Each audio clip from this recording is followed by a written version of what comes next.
My name is Lydia Burton. I have an MPH and I'm getting my PhD in horticulture with the intention of going into horticultural therapy, and I'm the special events coordinator for CARE.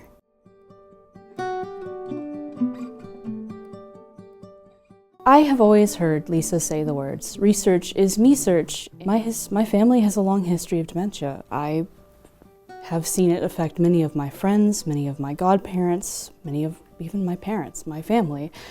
And when I heard that we can make a change, we can do something about it, we can help people, I couldn't not come here. I have always wanted to help people, and the fact that I can do it as a career is kind of like a dream come true. I can't believe I'm really here, and I really get to do what I do.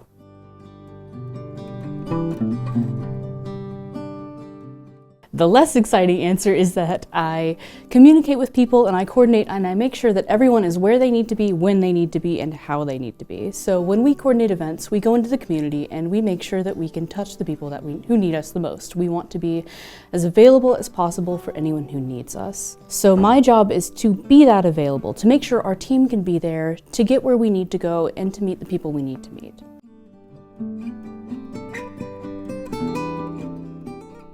Well, shucks, I've said it already, but I love to help people. I love Meet Me at the Gardens because people come in and we are a dementia clinic. We are a dementia support system, and the reality is that when you come through these doors, you may not be getting the news that you want to get.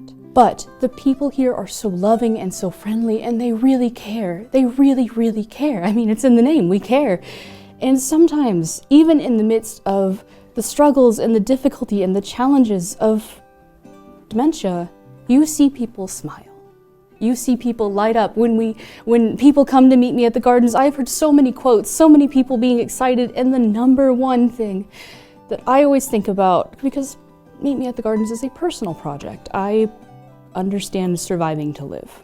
Every day is survival, and the number one thing that makes me so happy is when people say that they are happy to be here, to be with us, to be with me, to see our research, to feel some joy in what is always a struggle of survival. And I love that. We have had people come in and say that we are their family. You bring light into people's lives, and they really need that light. And that is, I'm so happy to be here.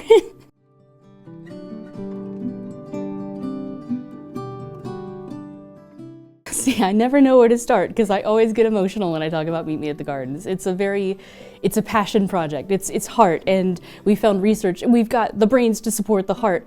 So when I describe Meet Me at the Gardens to people, I first talk about what it's like to be a caregiver and what it's like to live with dementia. Because the two are very separate worlds that are brought together, and they form this bubble where people are living every day just to get to the next, because dementia is progressive, and being a caregiver is, the easy way to say it is hard. Being a caregiver is hard. Every day is surviving to the next. And I think it's so magical that we have found something, Meet Me at the Gardens, that brings even a snippet of joy into their lives, a snippet of joy into both the caregiver and the person living with dementia's lives, and we get to help them both. There are so few interventions that are aimed at both. Most interventions are aimed at the person living with dementia or the person providing care. This is an activity that they can do together with the intention of bringing them together, and it uses the incredible healing power of plants, the power of nature, the power of horticulture, the power of watching things grow and feeling like you have a purpose in the life of something growing cannot be understated. You get to help people, and you get to do it in nature.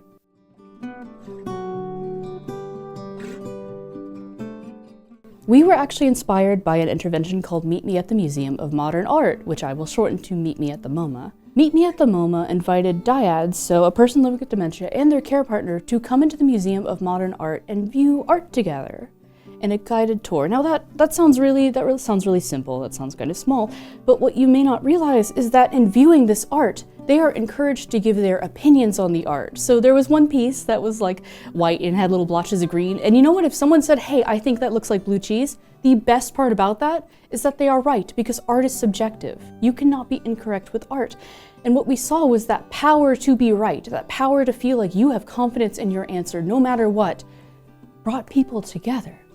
So we thought, what if we could take the incredible power of nature, the healing power of interacting with plants, being outside, what if we could incorporate that power to always be right, to be comfortable, to come as yourself, no matter who that is, and to just engage with us? How would that impact that connection between caregiver and person living with Alzheimer's and dementia?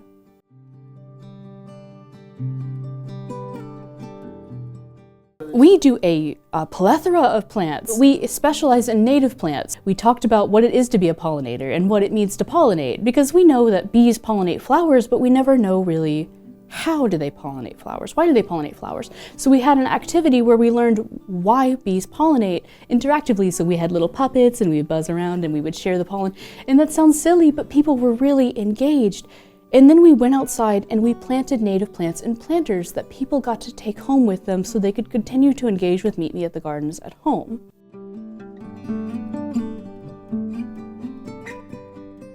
We're actually building a garden here. So we're building, I can't direct our attention to the patio, but we have some starter native plants out there on the patio because we want to grow our garden here. We want to see if we can get those incredible, tremendous results from Meet Me at the Gardens. If we can get it at a dementia clinic, oh my gosh, we can take it anywhere. We could take it to hospitals, we could take it to assisted living facilities. I will plant anywhere they'll let me, quite frankly. But we could do so much good if we just keep trying.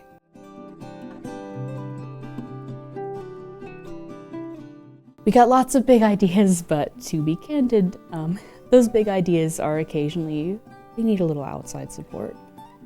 So I believe that people should be able to donate and indicate where they want that money to go. So if they are interested in this project, they just tell me where they want it to go. If they want it to go to a bench, we have had people suggest a memorial bench in our garden. We've had people suggest a greenhouse.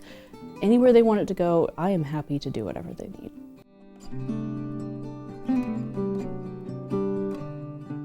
So one of our activities was we actually went to the children's garden at the botanical gardens. We harvested our own kale, we harvested these delicious little edible flowers, and then we came back and we made our own salad dressings together, and we actually ate lunch and listened to music together. We talked a little bit about healthy eating, and we talked a little bit about why it's important, but the goal was to pick everything and to have fun and to engage with each other. And we saw participants sharing salad dressing and talking and exchanging phone numbers and joining each other's clubs and connecting and bursting that bubble of isolation that so often forms between dyads. It's the best. It's really the best. It's something that I cannot describe through words.